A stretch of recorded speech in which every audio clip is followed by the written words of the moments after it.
Dominicains au Rwanda. Méditation du samedi de la 9e semaine du temps ordinaire.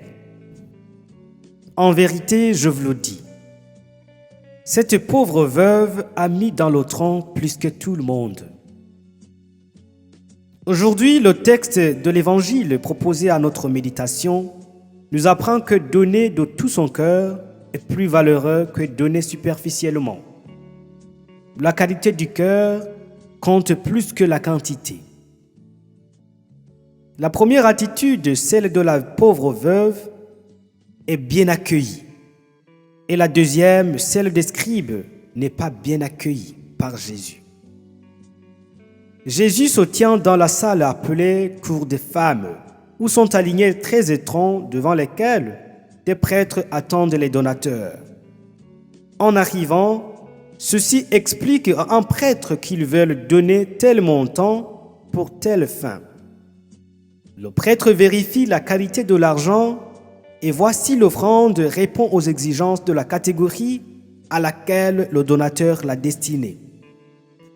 En passant, peut saisir le dialogue et savoir combien telle personne donne et à quelle fin elle le fait. Ici, nous pouvons noter deux contrastes. Le premier contraste. D'une part, les scribes étaient caractérisés au haut de l'échelle sociale par la vanité, la cupidité et l'hypocrisie. D'autre part, une pauvre veuve apparaît au bas de l'échelle sociale comme une croyante humble, détachée de ses faibles ressources, donnant en toute simplicité. Le deuxième contraste.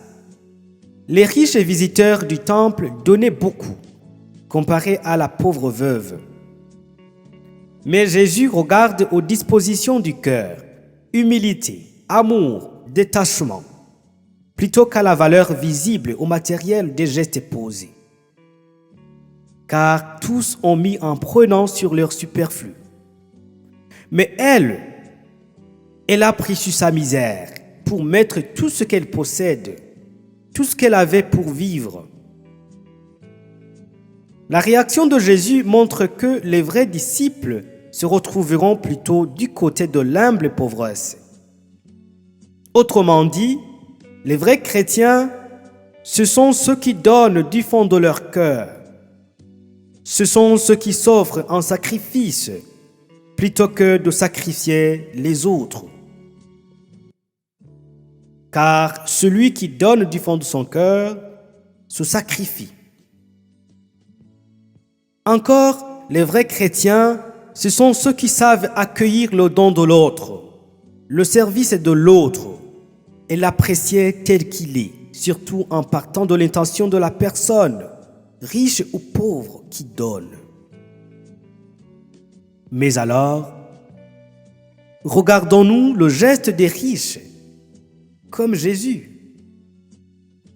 Regardons-nous le geste du pauvre comme Jésus.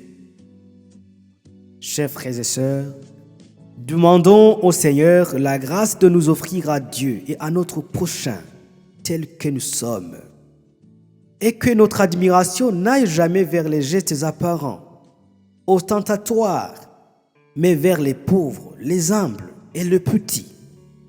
Amen.